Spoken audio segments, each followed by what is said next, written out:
Hola a todos, hoy vamos a hablar de un tema diferente, nuevamente hablando sobre síndromes geriátricos y hoy vamos a hablar aquí de osteosarcopenia, un nuevo síndrome geriátrico que ha sido recientemente estudiado con nuestra universidad, también la Universidad de Melbourne y AIMS. Vamos a hablar entonces y conocer un poquito sobre osteosarcopenia.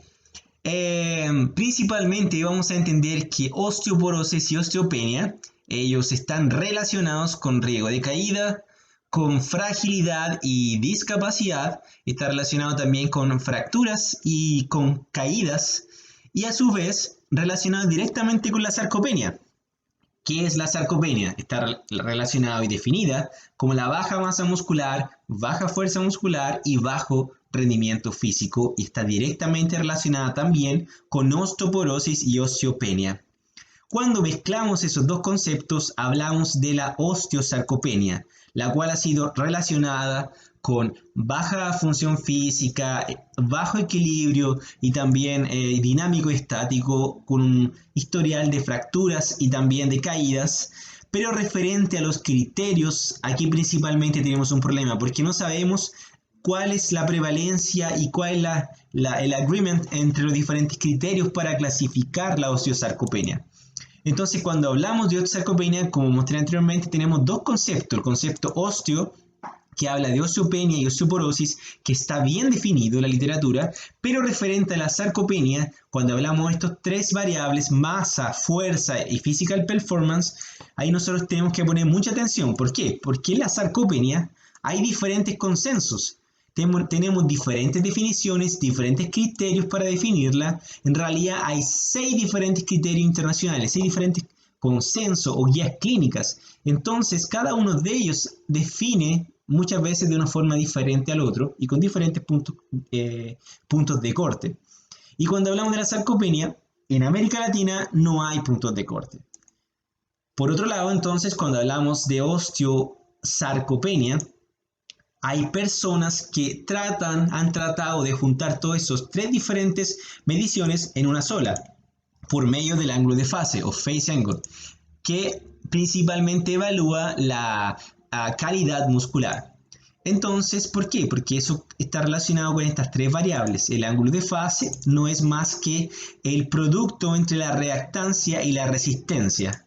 Y eso está relacionado con la fisiología del músculo y a su vez también con la contracción muscular. Entonces, principalmente con este concepto de sarcopenia es un concepto bien nuevo donde hay diferentes visiones, diferentes perspectivas, pero yo les voy a contar un poco acá la que nosotros usamos. Cuando trabajamos con osteosarcopenia, principalmente consideramos bajo bone mineral density, densidad mineral ósea, más sarcopenia definido tradicionalmente.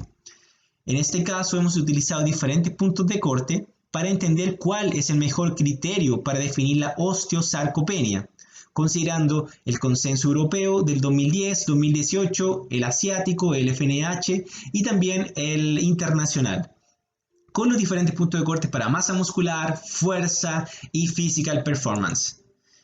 Y nos dimos cuenta en la primera fase, cuando hicimos este estudio, que no hay un agreement, no hay una concordancia entre los diferentes consensos. Eso ya ha sido estudiado en otros estudios. Y en nuestro estudio que fue publicado recientemente, para hablar de los diferentes consensos, conceptos y definiciones y las características clínicas de la osteosarcopenia, nosotros obtuvimos, publicamos en JAMDA, con el equipo de profesionales de Australia, de la Universidad de Melbourne, nosotros trabajamos y observamos que principalmente cuando se habla de osteosarcopenia, el criterio es muy importante porque hay diferencias en las prevalencias dependiendo del criterio que utilizamos.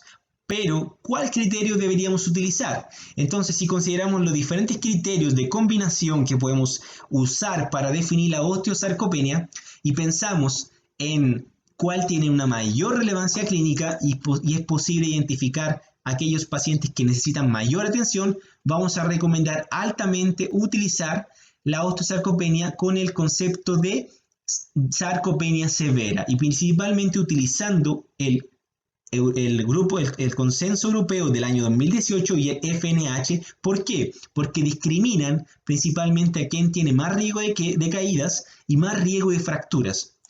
Entonces, en conclusión, primero tenemos que tener en cuenta que el criterio que utilizamos de la osteosarcopenia, donde es un concepto nuevo, depende mucho de cuál criterio vamos a utilizar. Y por último, si también queremos saber a cuándo identificamos individuos con osteosarcopenia, realmente estamos identificando aquellos adultos mayores que tienen un peor rendimiento físico y aquellos que tienen un mayor riesgo de caídas y más fracturas, que son importantes variables clínicas. En este caso, si utilizamos esos criterios, el europeo del 2018 y el FNH, estamos realmente siendo capaces de identificar aquellos adultos mayores que más necesitan atención, que son los con osteosarcopenia. Eso, muchas gracias. Y si les gustó este video, dale un like y también recomiéndalo en nuestro canal que tenemos en Instagram y también en YouTube. Muchas gracias. Chao, chao.